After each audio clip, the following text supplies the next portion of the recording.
আসসালামু আলাইকুম। আমি এই ভিডিওটা যতবার বানাই আমার খুবই মজা লাগে। কারণ আমি পড়াশোনা করছি বুয়েটে, কিন্তু তারপরও বায়োলজি আমার একটা মেইন সাবজেক্ট ছিল এবং বায়োলজি স্টিল নাও আমার অনেক ফেভারিট একটা সাবজেক্ট এবং আমি পড়ছিও বায়োমেডিক্যাল ইঞ্জিনিয়ারিং ডিপার্টমেন্টে। সো আমার পুরো লাইফটা বায়োলজি রিলেটেড ছিল। আমি সলিমুল্লাহ মেডিকেল কলেজে চান্স পাইছিলাম, ডেন্টালে 3rd হয়েছিলাম, এএফএমসি, এএমসিতেও চান্স পাইছিলাম, ঢাবিতে 25তম হয়েছিলাম, ওভারও বায়োলজি দেখাইছিলাম। So biology is a kind of আমার বলবো আমার লাইফের একটা ইন্টিগ্রাল পার্ট পুরা টাইম জুড়ে। এবং এই বায়োলজিতেই কিন্তু আমি এইচএসসি 2018-তে প্রায় ফার্স্ট পার্ট সেকেন্ড পার্ট দুইটাতে আল্লাহর রহমতে আমি 95+ পাইছিলাম সম্ভবত, হয়তো বা মানে 90 নিচে পাইনি, 92, 93, 95+ ছিল। আমার এক্স্যাক্টলি এত বছর আগে নাম্বারও খেয়াল নাই, বাট 95+ই পাইছিলাম। কিন্তু আমি কি খুব বেশি বায়োলজি পড়ছিলাম? আমি যদি পিছন ফিরে তাকাই, আমার মনে হয় না আমি খুব বেশি বায়োলজি পড়ছি। ইভেন যে সকল বন্ধুরা আমার মেডিকেলের চান্সও পায় নাই, তাদের চেয়েও আমি বায়োলজি তুলনামূলক কম পড়ে বায়োলজি পারতামও বেশি। ইভেন আমি লিটারালি দিনাজপুরের সরকারি কলেজে থাকাকালীন জুওলজি অলিম্পিয়াডে রংপুর রিজনের ফার্স্ট ছিলাম, বায়োলজি অলিম্পিয়াডে পরপর 2 বছর চ্যাম্পিয়ন ছিলাম। এতটাই আমার বায়োলজির মধ্যে দক্ষতা ছিল। ঠিক আছে, সো আমি আজকে তোমাদের সাথে টোটাল এই আমার ট্যাকটিক্সগুলো শেয়ার করবো যে কিভাবে আমি বায়োলজিতে এতটা ভালো হয়ে গেছিলাম। সবাই মনোযোগ সহকারে ভিডিওটা দেখবা, লম্বা হবে না, পুরাটা কাজে লাগবে, একটু মনোযোগ সহকারে শোনো। যারা দুর্বল তারা একটু বেশি মনোযোগ করে দেখবা, যারা স্ট্রং তারা একটু দেখতে পারো, যাতে কম এফোর্ট দিতে হয় এখানে। ঠিক আছে, আচ্ছা, প্রথমে আমরা জানি যে 3 types of biology student and teachers. এই জিনিসটা বুঝো আগে, যে মার্কেটে নর্মালি 3 ধরনের বায়োলজি স্টুডেন্ট বা টিচার থাকে। টাইপ 1 হলো ইন ডিটেইল টিচার্স, অর্থাৎ এই টাইপের মানুষজন প্রচুর পরিমাণে ছবি, ভিডিও, স্লাইডস, মাইক্রোস্কোপ, এই মডেল ওই মডেল, তারপরে হলো স্পেসিমেন্স, হ্যান ত্যান মেলা কিছু করে বায়োলজিতে। এবং এই টাইপের মানুষজন বায়োলজিকে অনেক ভালোবাসে, নো ডাউট অ্যাবাউট দ্যাট। এরা যেমন ভালোবাসে এবং এরা প্রচুর ডেপথে যায়, মানে যতটুকু আমার জানা প্রয়োজন না তার চেয়েও বেশি জানে। কারণ this type of people love biology, for biology. এদের কোনো স্বার্থ নাই যে না বায়োলজিতে আমার নাম্বার বেশি পাইতে হবে, দে লাভ বায়োলজি। এবং টাইপ 2 যে পিপলটা আছে যারা হলো টিটিপি, টাইনা টুইনা পাস, এই টাইপের মানুষজন মিনিমাম বায়োলজি পড়ে, যে মিনিমাম কতটুকু পড়লাম আমার পাস হবে। মানে এরা হলো বায়োলজিকে লিটারালি হেট করে, যে দেখেই এদের বিরক্ত লাগে। এদের হাসান স্যারের বই হলো এদের আতঙ্ক, মানে হাসান স্যারের বই দেখলে এরা দোয়া আয়াতুল কুরসি পড়া শুরু করে, এরকম একটা অবস্থা। তৃতীয় টাইপের মানুষজন আছে যারা হলো স্মার্ট প্রিপারেশন নেয়। এরা বায়োলজি যে হেট করে এমন না, লাইক করে এমন না, এরা বায়োলজিকে জাস্ট সিম্পলি একটা সাবজেক্ট ভাবে, যে এটা একটা সাবজেক্ট এবং এইখানে আমাকে 90+ পাইতে হবে। এবং তুমি একটা জিনিস, মজার একটা জিনিস নোটিস করবা, যে তুমি যদি ভাবো যে বুয়েটের পোলাপান বায়োলজিতে নাম্বার কম পাইছে, তাহলে তুমি বোকার স্বর্গে আসো। বুয়েটে মেজরিটি মানুষজন ডাবল গোল্ডেন, এবং অনেক পরিমাণে মানুষজন পাবো যারা বায়োলজিতে 90 পাইছে। হ্যাঁ, এমনও মানুষজন আছে যারা বায়োলজিতে প্লাসও পায় নাই, বাট বড় শতাংশ 1000 জন যদি চান্স পায়, তার মধ্যে অ্যাটলিস্ট 700-800 পোলাপান বায়োলজিতে টপ নচ রেজাল্ট করে আসছে। এখন আমি কোন দলে ছিলাম এবং কোন দলটাতে থাকাটা সেফেস্ট, তুমি অলরেডি জানো কোনটার দিকে আমরা যাব। নিঃসন্দেহে টাইপ 3-তে যাব। কেন বলো দেখি? আমার প্রথম দলটাতে যাওয়ার ইচ্ছা অনেক থাকতে পারে, কিন্তু দেখো, তুমি বায়োলজিতে অনেক এফোর্ট দিলা, অনেক পড়াশোনা করলা, অনেক দেখলা, জানলা, হ্যান ত্যান, আলটিমেটলি নাম্বার তো ওইটাই পাবা। এবং কিন্তু এই পোলাটা বায়োলজিতে পড়ছে কম, তাও নাম্বার বেশি পাইছে, ওই টাইমটা সে অন্য কোনো জায়গায় ইনভেস্ট করছে। কারণ এইচএসসিতে বায়োলজি যেমন একটা সাবজেক্ট, ঠিক তেমনি ফিজিক্স একটা সাবজেক্ট, কেমিস্ট্রি একটা সাবজেক্ট। সো সারাদিন বায়োলজি না পড়ে বায়োলজি ফিজিক্স দুইটাই পড়ো, দুইটাতেই ভালো নাম্বার আসবে। সো এই দলটাকে আমি অনুৎসাহিত করতেছি না, বাট এটাকে আমি বলবো যে too much effort for too little output. ঠিক আছে, too much effort for too little output, এইটা হলো এই দলটার মূল সামারি। বাট টিটিপিতে যাইও না, এটার কোনো দরকার নাই। এইটা টাইনা টুইনা পাশের পাবলিকের কোনো প্রকার কোনো জায়গাতেই জায়গা হয় না, না বুয়েটে হয়, না মেডিকেল হয়, কোনো জায়গাতেই হয় না। সো আমরা 3টা ক্যাটাগরি নিয়ে জানলাম। এখন আসি যে আমাদের বায়োলজির 3টা ক্যাটাগরি যদি আমি বুঝছি, এখন আমার প্রিপারেশন টেকনিক অনেক ক্ষেত্রে জিনিসটা এক্সপোজড। আমি আগে এখন সেপারেটলি বায়োলজি সিকিউ এবং এমসিকিউ নিয়ে কথাবার্তা বলি। বায়োলজি সিকিউ নিয়ে একটু বলি।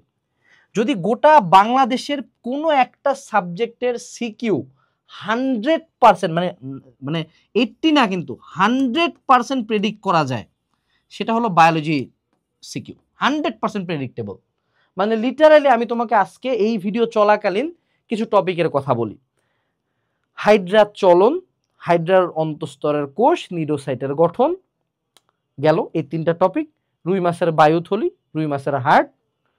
তারপরে তুমি পরের চ্যাপ্টারে চলে যাও, রক্ততঞ্চন, এনজিওপ্লাস্টি, তারপরে হইল গিয়া এই যে হৃৎপিণ্ডের প্রস্থচ্ছেদ আর হৃদচক্র। পরের চ্যাপ্টারে অ্যালিভিওলাসের গঠন, তারপর হলো গ্যাসীয় পরিবহন, শ্বাস প্রশ্বাসের ক্রিয়া। মানে আমি যে এই যে তোমাকে অলরেডি যে এখানে 3, 4, 12, 14টা টপিক বললাম, ছোটতে থেকে তুমি 3টা সৃজনশীল কমন পাবে, আমি লিখে দিচ্ছি। যে কোশ্চেন করুক দিবেই ইনশাআল্লাহ। কেন? কারণ বায়োলজির সিকিউ 100% টাইম হয় হলো ইম্পর্টেন্ট টপিক থেকে। এবং তুমি দেখবা ফিজিক্সের সিকিউ পেঁচানো যায় যে এইটার মান এত হইলে কি, এই ঘর্ষণ থাকলে কি, না থাকলে কি। বায়োলজিতে কেউ পেঁচায় না। বায়োলজিতে সিম্পলি জাস্ট চিত্র আইডেন্টিফাই করতে হয় যে কোন অঙ্গাণুটা দেখাচ্ছে, আমার কোন অঙ্গটা দেখাচ্ছে, কোন কি দেখাচ্ছে, এটুকু জাস্ট আইডেন্টিফাই করতে পারলেই আমার হয়ে গেল। তো বায়োলজির সিকিউর জন্য কি করতাম আমি জানো? আমি সিম্পলি ইম্পর্টেন্ট টপিকগুলো ঠাডা মুখস্থ দিতাম। এই জায়গায় আমাদের একটা নতুন আইডিওলজি আমরা আজকে শিখব, যে এই চালাক পাবলিকরা বায়োলজি কি করে। বায়োলজি 2 টাইপের মানুষজন পড়ে, বুঝেই যায়। আরেক টাইপের মানুষজন একবার বুঝে, দ্বিতীয়বার বলে ঠাডা মুখস্থ, কোনো আলাপ নাই, ডান নাই, বাম নাই। কারণ বায়োলজি বুঝবো একবার, মুখস্থ করবো বারবার। এটা তুমি মেডিকেলে চান্স পাওয়া প্রত্যেকটা মানুষকে জিগাও, দে উইল এগ্রি। বায়োলজি 90% মুখস্থ। এটা খুব সিম্পল আইডিওলজি হলো, একটা ডাক্তার তোমার যখন রোগী দেখাতে যাও 5 মিনিটের মধ্যে ওষুধ দেয়, ওকে ওষুধটাকে বুঝিয়ে নাকি যে এই ওষুধটা এই কি মাথায় টাক, হ্যাঁ প্রথমে বুঝছে অবশ্যই যে ওষুধটা কেমনে কাজ করবে, he knows that, but after that টাক করে মাথায় আছে ওকে ঠিক আছে এই ওষুধ, এই রোগ, এই ওষুধ, ওকে ডান গো। এই জন্য কিন্তু বায়োলজি মুখস্থ বেস্ট অনেক বেশি। আর বায়োলজি সিকিউর জন্য আমি তোমাকে সিম্পলি বলবো, এমন কোনো ক্লাস করবা যেই ক্লাসে তোমাকে ইম্পর্টেন্ট টপিকস বলে দিবে। অর্থাৎ টিচার তোমাকে আর্ট করে দেখাচ্ছে, কোনো সমস্যা নাই, স্লাইড দেখাচ্ছে, সমস্যা নাই, বাট টিচার যদি ইম্পর্টেন্ট টপিকস না বলে, তার মানে ওই ক্লাসটা একদম টোটাল আটার ওয়েস্ট অফ টাইম। এবং আরও একটা পয়েন্ট হলো, তুমি যদি অ্যাকচুয়ালি ডেপথে যাইতেই চাও, এই ইম্পর্টেন্ট টপিকসের ডেপথে যাও। অর্থাৎ খুব সিম্পলি তুমি লাইকেন অনেক ডেপথে পড়ে কোনো লাভ নাই, কারণ লাইকেন থেকে জীবনে সৃজনশীল আসে না, একটা এমসিকিউ আসে। বাট তুমি যদি পড়তে চাও, তুমি উলোথ্রিক্সের গঠন ডেপথে যায় পড়ো, কোনো সমস্যা নেই, এটা আসে। তুমি আবৃতবীজি, নগ্নবীজির প্রত্যেকটা উদাহরণ বুঝাচ্ছে, সিম্পলি পুষ্প প্রতীক 2টা ভালো মতো বুঝে যাও, পড়ে যাও, ডেপথে যাও। That's the thing you need. এবং এই টাইপের বায়োলজি ক্লাস অনলাইনে খুব কম আছে, কারণ বায়োলজি টিচাররা ওই যে বায়োলজি ভালোবাসে তোমাকে পড়ায়।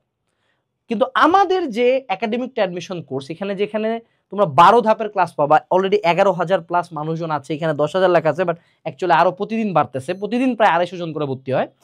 এই কোর্সটাতে তুমি লিটারালি বায়োলজির যে ক্লাসগুলো পাবা, এখানে একাডেমিক, মেডিকেল, ভার্সিটি, ইঞ্জিনিয়ারিং সবগুলোর সব সাবজেক্ট ক্লাসেস, বাট বায়োলজির যে ক্লাসগুলো পাবা সেগুলো মার্কেটের সবচেয়ে কম্প্যাক্ট। আমাদের টিচারও আট করে পড়াবে, বাট তারা তোমাকে ইম্পর্টেন্ট টপিকসগুলো বলে দিবে।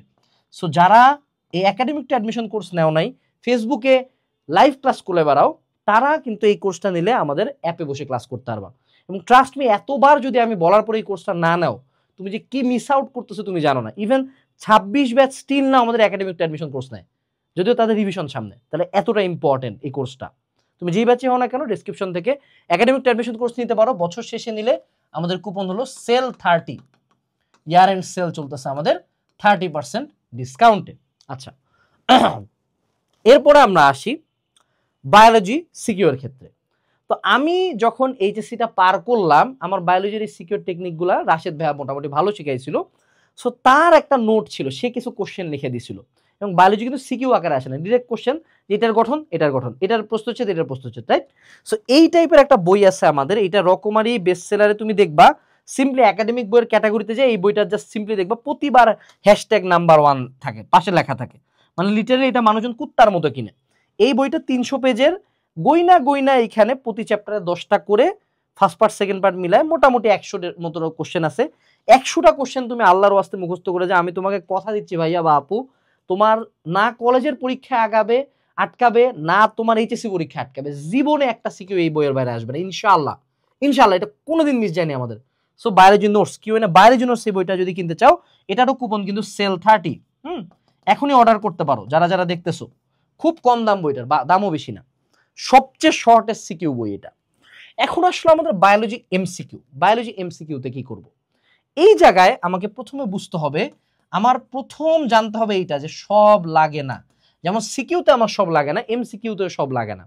আমি যেদিন প্রথম হাসান স্যারের বইয়ের অনুজীব চ্যাপ্টারটা এবং শৈবাল ছত্রাক চ্যাপ্টারটা পড়ছি, আমার মনে হচ্ছিল যে how is this even humanly possible, যে কিভাবে সম্ভব যে একটা মানুষ এতগুলা উদাহরণ মনে রাখবে, এতগুলা প্রকারভেদ মনে রাখবে, এটা সম্ভব না। কারণ ক্লাস 9-10-এ আমরা আসলে অ্যাকচুয়ালি সবই মনে রাখতাম, রাইট? তো এই যে এত উদাহরণ, এত কিছু মনে রাখার আসলে দরকার পড়ে না, কিন্তু এইটা মেজরিটি টিচাররা বলে না। এটা তুমি যখন মেডিকেল কোচিং করতে আসবা, অ্যাডমিশন করতে আসবা, তখন জানতে পারবা। তো সেক্ষেত্রে যে এই যে সব যে লাগে না, এই সব না লাগা কিভাবে বুঝবা তুমি? তোমার প্রাইম অপশন হবে যে কোনো একটা টিচারের হেল্প নেওয়া, যে ভাইয়া বা স্যার কোন কোন লাইনগুলা, কোন কোন প্যারাগুলা ইম্পর্টেন্ট। সেকেন্ড অপশন হলো দাগানো বই ফলো করা। ভাইয়া দাগানো বই কি মেডিকেল আলাদা ভার্সিটি আলাদা? না রে বাবা, বায়োলজি যে মেডিকেলের জন্য পড়ছে তার 99% বায়োলজির প্রিপারেশন হয়ে গেছে, পৃথিবীর যে কোনো জায়গার বায়োলজি সে পারবে। এবং এই যে আমাদের একাডেমিক অ্যাডমিশন কোর্সের সাথে কিন্তু এই দাগানো বই খুব সুন্দর মতো দেওয়া আছে। তুমি যে কোনো একটা আবার দাগানো বই প্রতি বছর যে চেঞ্জ হবে এরকম না, যে কোনো একটা বছরের দাগানো বই দেখে মূল ইম্পর্টেন্ট লাইন অলওয়েজই সেম থাকে। সো মূলত তোমার ইম্পর্টেন্ট লাইন বায়োলজি এমসিকিউর জন্য পড়তে হয়, এবং বায়োলজি এমসিকিউ হলো মূল বই বেসড, অর্থাৎ তুমি মূল বই রিডিং পড়বা। এখন বায়োলজি পড়তে গেলে একটা ঝামেলা আমরা ফেস করি যে ভাইয়া অনেক তো রাইটার। আমি তোমাকে সিম্পলি দুইটা রাইটার বলি, দুইটা রাইটার পড়লে বাংলাদেশের 90% ভর্তি পরীক্ষা, 90% এইচএসসি কলেজের এক্সাম কভার হয়ে যাবে। আজমল স্যারের সেকেন্ড পেপার এবং হাসান স্যারের ফার্স্ট পার্ট, এটা মনে হয় আমার নিজের বাপও পড়ে আসছে এই দুইটা রাইটারই, এখনো কনভিনিয়েন্ট। এর বাইরে তুমি এই দুইটা পড়ার পরে যা পড়ো, আমি একটা রাইটার পরেই পার হয়ে গেছি। সলিমুল্লাহ মেডিকেল কলেজে চান্স হয়ে গেছিল, ডেন্টালে থার্ড হয়ে গেছিল, সব জায়গাতে হয়েছিল আল্লাহর রহমত ইনশাআল্লাহ। এবং আমার ভাই ডিএমসিতে চান্স পাইছে এই দুইটা রাইটারই, ঠিক আছে? বাকি সবকিছু থেকে একটু নিতে পারো তুমি, ডাজেন্ট ম্যাটার। চলো বায়োলজি এমসিকিউ সিকিউ ক্লিয়ার এটা? ওকে, আচ্ছা। তোমাদের যদি তারপরে এই ভিডিওতে কোনো কোশ্চেন থাকে কমেন্টে কোশ্চেন করতে পারো, সমস্যা নেই। এখন আসি বায়োলজি ফার্স্ট পার্ট এবং biology second part. First part আর সেকেন্ড পার্টের মধ্যে একটা খুব ডিস্টিংটিভ ডিফারেন্স আছে। বায়োলজি ফার্স্ট পার্টের অনেক আনইম্পর্টেন্ট তথ্য আছে। দেখো, বায়োলজি বলতে মূলত বায়োলজির প্রাণ হলো বায়োলজি সেকেন্ড পার্ট, এটাই বাস্তবতা। এবং বায়োলজি ফার্স্ট পার্টে প্রচুর আনইম্পর্টেন্ট জিনিসপাতি আছে। যেমন বায়োলজি ফার্স্ট পার্টে কোষের গঠন চ্যাপ্টারটা নিয়ার অ্যাবাউট 150 থেকে 200 পেজ। আমি তোমাকে কয়েকটা টপিক বলে দিই, তুমি এগুলোর বাইরে ইনশাআল্লাহ সিকিউ পাবা না। কোষ প্রাচীর, কোষ ঝিল্লি, plastid, mitochondria, DNA RNA, replication, translation, transcription, শেষ। এই যে কয়টা টপিক বললাম, আর একটা সিঙ্গেল জায়গা থেকে 99% কোনো কোশ্চেন আসবে না, গ্যারান্টিড। কিন্তু পুরা জায়গাটা দেখো 200 পেজ। সো উদ্ভিদ বিজ্ঞানে আমাকে জানতে হবে হোয়াট টু স্কিপ, কারণ যেই জায়গায় পরীক্ষা হোক, একমাত্র বাংলাদেশের এগ্রিকালচার বিশ্ববিদ্যালয়ে ভর্তি পরীক্ষা বাদে উদ্ভিদ বিজ্ঞানে মেজর কোশ্চেন থাকে না। মেজর কোশ্চেন থাকে বায়োলজি সেকেন্ড পেপার। এবং বায়োলজি সেকেন্ড পেপারের আমাদের আবার প্রচুর পরিমাণে ইম্পর্টেন্ট চ্যাপ্টারস আছে। স্পেসিফিক্যালি হিউম্যান বায়োলজির যে চ্যাপ্টারগুলো সেগুলো ইম্পর্টেন্ট। এখন সবই আবার ইম্পর্টেন্ট না। যেমন হিউম্যান বায়োলজির যে প্রতিরক্ষা যে চ্যাপ্টারটা আছে আর প্রজনন যে চ্যাপ্টারটা আছে, এই দুইটা আবার ওরকম ইম্পর্টেন্ট না, বাকিগুলো মোটামুটি চলে। তো এই যে বায়োলজির ফার্স্ট পার্ট আর সেকেন্ড পার্ট পড়ার ডিফারেন্স হলো, বায়োলজির সেকেন্ড পার্টটা আমি বুঝে পড়তে পারবো অনেক বেশি, কিন্তু ফার্স্ট পার্টে আমার বুঝার ব্যাপারটা অনেক কম। ফার্স্ট পার্ট এবং বুঝাইতে পারে এমন মানুষও খুব কম। সো ফার্স্ট পার্টে ইম্পর্টেন্ট সিকিউগুলা পড়ে ঠাডা মুখস্থ, এমসিকিউ ইম্পর্টেন্ট লাইন পড়লেই না। কিন্তু সেকেন্ড পার্টে যদি তুমি বুঝো, এখানে তুমি হিউম্যান বডি মডেল দেখো, স্লাইস দেখো, ক্যাডাভার্স দেখো, ডাজেন্ট ম্যাটার। আচ্ছা, এইবার আসো সবচেয়ে বড়, এটাকে বলবো আমি রেভেলেশন, যে লিটারালি এটা আমার চোখ খুলে দিছিল, সেটা হলো বায়োলজিতে প্রচুর পরিমাণে ইম্পর্টেন্ট এবং আনইম্পর্টেন্ট চ্যাপ্টার্স আছে, ইম্পর্টেন্ট এবং আনইম্পর্টেন্ট টপিকস আছে। তুমি অবাক হয়ে দেখবা যে এই বইটাতে সব চ্যাপ্টারে সমান সংখ্যক কোশ্চেন নাই। অর্থাৎ রক্ততে যদি আমরা 8টা কোশ্চেন দিছি, শ্বসনে হয়তো মাত্র 2টা কোশ্চেন দিছি। এবং যদিও অস্থি এবং চলন যে চ্যাপ্টারটা, এটা অনেক বড় চ্যাপ্টার, স্টিল এখান থেকে কোশ্চেনের সংখ্যা খুব কম। সমন্বয় ও নিঃসরণ চ্যাপ্টারটা অনেক বড় হওয়া সত্ত্বেও এখান থেকে কোশ্চেনের সংখ্যা কম। তুমি উদ্ভিদ বিজ্ঞানে নগ্নবীজি আবৃতবীজি বিশাল বড় চ্যাপ্টার হইলেও হাতে গোনা লাস্টের পৌষি এবং মালভীজি থেকে কোশ্চেন আসে। তুমি শৈবাল ও ছত্রাক হিউজ অ্যামাউন্ট অফ কোশ্চেন করা পসিবল। ঘুরে উল্টে কোশ্চেন আসে অ্যাগারিকাস, উলোথ্রিক্স এই দুইটা থেকে। সো তুমি যেটা বুঝতে পারতেছো যে বায়োলজিতে যেমন এই যে আমি বলে দিলাম প্রতিরক্ষা প্রজনন আনইম্পর্টেন্ট, লাস্টে হলো যে প্রাণীর আচরণ একেবারে আনইম্পর্টেন্ট, জীবের পরিবেশ ও ব্যবস্থাপনা ওই যে উদ্ভিদ বিজ্ঞানের লাস্টের চ্যাপ্টার এক লাইনও যদি না পড়ো কোনো সমস্যা নেই, প্রাণীর আচরণ এক লাইনও না পড়লে কোনো সমস্যা নাই। এরকম প্রত্যেকটা সাবজেক্টের 2টা পেপারেরই ইম্পর্টেন্ট এবং আনইম্পর্টেন্ট চ্যাপ্টার আছে। এটা তুমি ক্লাস করলেই বুঝতে পারবা। 2 নাম্বার তুমি বই দেখলেও বুঝতে পারবা, তুমি প্রিভিয়াস ইয়ার কোশ্চেন দেখলেও বুঝতে পারবে। এবং টপিকের ক্ষেত্রেও ইম্পর্টেন্ট এবং আনইম্পর্টেন্ট টপিক আইডেন্টিফাই করতে হবে।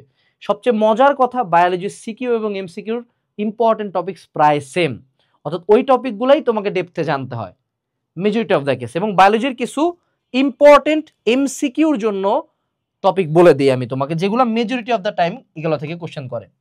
সেটা হলো বৈশিষ্ট্য, তারপরে কোশ্চেন করে পার্থক্য, যে কোনো প্রকার ছক, যে কোনো প্রকার উদাহরণ, যে কোনো প্রকার সংখ্যাগত তথ্য। এই তথ্যগুলাতে বেশি ফোকাস দিবা বায়োলজি বইয়ে দেখলে। বাট তুমি আমাদের একাডেমিক টু অ্যাডমিশন কোর্সের দাগানো বই দেখলেও মোটামুটি পারবা।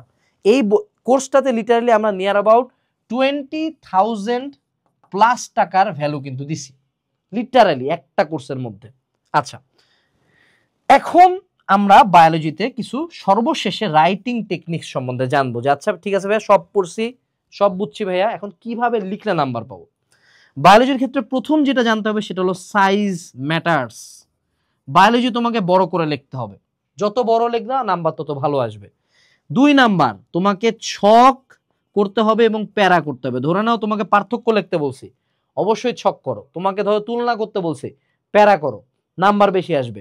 এবং পয়েন্ট করতে হবে, ধরো কোনো একটা বৈশিষ্ট্য লিখতেছি, গড়ানে 1 প্যারা না করে 4 মার্কের জন্য মিনিমাম 8 থেকে 10টা পয়েন্ট, 3 মার্কের জন্য মিনিমাম 6 থেকে 8টা পয়েন্ট, অর্থাৎ প্রতি মার্কের জন্য 2টা করে পয়েন্ট দেওয়ার চেষ্টা করবা। তৃতীয় যেটা বায়োলজিতে নাম্বার ভালো পাওয়ার জন্য সেটা হলো চিত্র। চিত্র it doesn't have to be too much perfect, খুব সুন্দর হইতে হবে না, বাট মিনিমাম বোঝা যায় এবং মিনিমাম মার্কিংস গুলো আছে। যে তুমি এখানে রাইট সাইডে একটা চিত্র আর্ট করছো, এই সাইডে মার্কিং গুলো দেওয়া আছে যে এটা হলো নিউক্লিয়াস, এটা হলো রাইবোজোম, ঠিক আছে। এরকম করে তুমি জাস্ট মার্কিং গুলা করছো এবং পেন্সিল দিয়ে একটা চিত্র আর্ট করার চেষ্টা করছো। এই 3টা পয়েন্ট তুমি অবলম্বন করো, তুমি দেখবে তোমার বায়োলজির মার্ক হিউজ পরিমাণে সিকিউতে ইমপ্রুভ করছে। বাট সিকিউর সাথে অবশ্যই এমসিকিউটা হাতে রাখবা, কারণ এমসিকিউটা তোমার শুধুমাত্র যে এইচএসসি তে লাগবে তা না। বায়োলজির এমসিকিউর যে মজাটা, যে বায়োলজির এমসিকিউ লিটারালি এইচএসসি তেও যা, এইচএসসিও সেম, মেডিকেলও সেম, ভার্সিটি ইউনিটের বুয়েট বলছি কেন, ঢাবি জাবি রাবি চবি খুবই কৃষি সব জায়গায় সেম। সো বায়োলজি মূল বইটাই যদি কেউ দাগানো লাইনগুলো পড়তে পারে, ক্লাসগুলো ভালো মতো করে, ইনশাল্লাহ হয়ে যাবে। সো এই ছিল ওভারঅল আমার বায়োলজি নিয়ে আমার মনে হয় আমার এত বছর এক্সপিরিয়েন্সের মোস্ট ডিটেলস ভিডিও। আশা করি এটা ফলো করে তোমরা পড়াশোনা করার চেষ্টা করবা। এবং একাডেমিক টু অ্যাডমিশন কোর্স এবং কিউএনএ বায়োলজি নোটস অর্ডার করার লিঙ্ক ভিডিও ডেসক্রিপশন বক্সে দেওয়া আছে। এটুকু ছিল আজকের ভিডিওতে। আসসালামু আলাইকুম, টাটা।